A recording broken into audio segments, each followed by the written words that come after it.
আজকের এই ক্লাসে আপনাদের প্রত্যেককে স্বাগত জানাচ্ছি। আর আজকে আমরা কথা বলবো সেন্টেন্স বা বাক্য নিয়ে। আমার বিশ্বাস এই একটিমাত্র ক্লাসে আপনি সেন্টেন্স নিয়ে বিস্তারিত শিখতে যাচ্ছেন।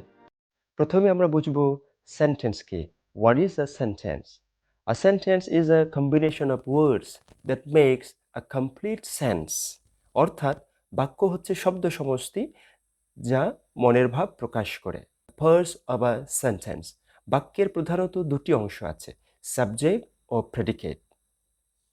সাবজেক্ট কি?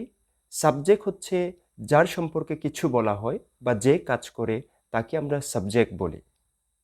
আর সাবজেক্ট সম্পর্কে যা কিছু বলা হয় তাকে প্রেডিকেট বলা হয়। একটা উদাহরণ দিয়ে আমরা বিষয়টি বোঝার চেষ্টা করি। লক্ষ্য করুন, mini is cooking at the kitchen. এই বাক্যে আমরা কার সম্পর্কে কথা বলছি? মিনি সম্পর্কে কথা বলছি। আর মিনি হচ্ছে এই বাক্যে সাবজেক্ট। এবং মিনি সম্পর্কে আমরা কি বলছি? Is cooking at the kitchen. তাহলে is cooking at the kitchen হচ্ছে প্রেডিকেট। অর্থাৎ বাক্যে সাবজেক্ট বাদ দিয়ে বাকি যে অংশটুকু থাকে সেটিকে আমরা প্রেডিকেট বলি। এবং নর্মালি একটা বাক্যের প্রেডিকেট হচ্ছে ভার্ব থেকে শুরু হয়। এবার জানবো অবজেক্ট কি। Object is the receiver of the action. তার মানে হচ্ছে যাকে কেন্দ্র করে ক্রিয়া সম্পূর্ণ হয় তাকে আমরা অবজেক্ট বলি। এই পর্যায়ে সাবজেক্ট এবং অবজেক্ট নির্ণয়ের সহজ একটি উপায় আমরা শেখার চেষ্টা করব। আপনি বাক্যের ভার্বকে যদি হু দিয়ে প্রশ্ন করেন তাহলে আপনি সাবজেক্ট পাবেন। আর ভার্বকে যদি হোয়াট বা ওম দিয়ে প্রশ্ন করেন তাহলে আপনি অবজেক্ট পাবেন। একটি উদাহরণ দিয়ে বোঝার চেষ্টা করি। Ram invited John. Who invited John? Ram. তাহলে রাম হচ্ছে এখানে subject. Whom did Ram invite? Ram invited John. তাহলে জন হচ্ছে এই বাক্যে অবজেক্ট। প্রিয় বন্ধুরা, এ পর্যায়ে দেখব বাক্যের ধরন। বাক্যকে আমরা দুটি ডাইমেনশন থেকে ভাগ করতে পারি। এক হচ্ছে বাক্যের কাজ অনুযায়ী, আরেকটি হচ্ছে বাক্যের গঠন অনুযায়ী। বাক্যের কাজ বা ফাংশন অনুযায়ী বাক্যকে আমরা 4 ভাগে অথবা 5 ভাগে ভাগ করতে পারি। সেগুলো হলো অ্যাসার্টিভ বা ডিক্লারেটিভ, ইন্টারোগেটিভ, ইম্পারেটিভ, এক্সক্লেমেটরি এবং পঞ্চমটি হলো অপটাটিভ। এবার চলুন অ্যাসার্টিভ সম্পর্কে বিস্তারিত জানি।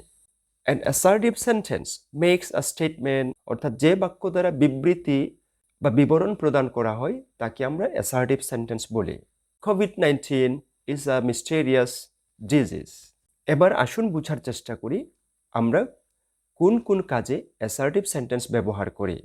The key functions of assertive sentence: statement of facts. For example, the sky is blue. Expressing opinion. For example, I believe reading is essential.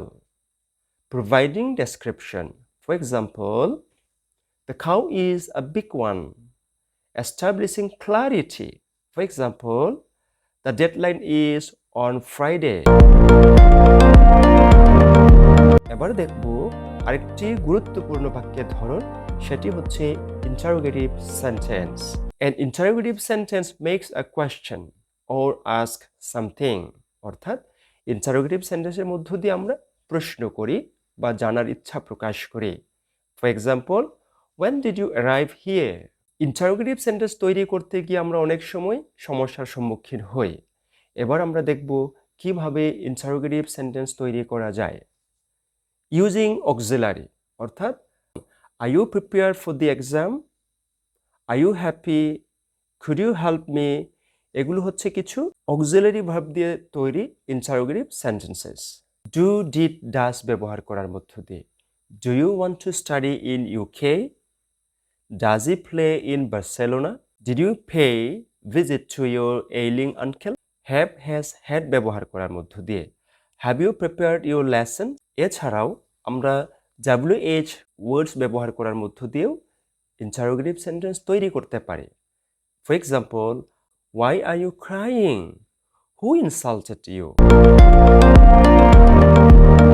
এবার আসুন জানার চেষ্টা করি ইম্পারেটিভ সেন্টেন্স কি? যে বাক্যের মধ্য দিয়ে আমরা আদেশ, উপদেশ বা অনুরোধ প্রকাশ করি তাকে আমরা ইম্পারেটিভ সেন্টেন্স বলি। So imperative sentence is a sentence that makes request, command. For example, do the work. এবার বোঝার চেষ্টা করি যে ইম্পারেটিভ সেন্টেন্স তৈরির নিয়মসমূহ বা উপায়সমূহ। উইথ দ্য মেইন ভার্ব, আমরা মূল ভার্বের সাহায্যে ইম্পারেটিভ সেন্টেন্স তৈরি করতে পারি। For example, open the door. এখানে ওপেন হচ্ছে মেইন ভার্ব এবং এই ইম্পারেটিভ সেন্টেন্সটি একটি মেইন ভার্ব দিয়ে শুরু হচ্ছে। আমরা ইম্পারেটিভ সেন্টেন্স তৈরি করতে পারি লেটস দিয়ে। For example, let me join the music competition. মনে রাখবো, লেটের পরে যদি কোনো প্রোনাউন ব্যবহার করি তাহলে সেই প্রোনাউনের অবজেক্টিভ ফর্মটি ব্যবহার করতে হবে। আমরা ইম্পারেটিভ সেন্টেন্স ব্যবহার করি কিছু পোলাইট ওয়ার্ডস দিয়ে, যেমন প্লিজ বা kindly. Please lend me your laptop. এইবার আমরা সেই সেন্টেন্স সম্পর্কে জানার চেষ্টা করব যেই সেন্টেন্সের মধ্য দিয়ে আমরা মনের গভীর আবেগ প্রকাশ করি, সেটি হলো এক্সক্লেমেটরি। সো আমরা ইতিমধ্যেই বুঝে গেছি যে বাক্যের মধ্য দিয়ে আমরা আকস্মিক আবেগ প্রকাশ করে থাকি, আমাদের দুঃখ, আনন্দ, উচ্ছ্বাস প্রকাশ করে থাকি, তাকে আমরা এক্সক্লেমেটরি সেন্টেন্স বলি। For example, what a nice bird it is, alas his mother is no more, fie you are a liar. Exclamatory sentence তৈরির উপায়সমূহ।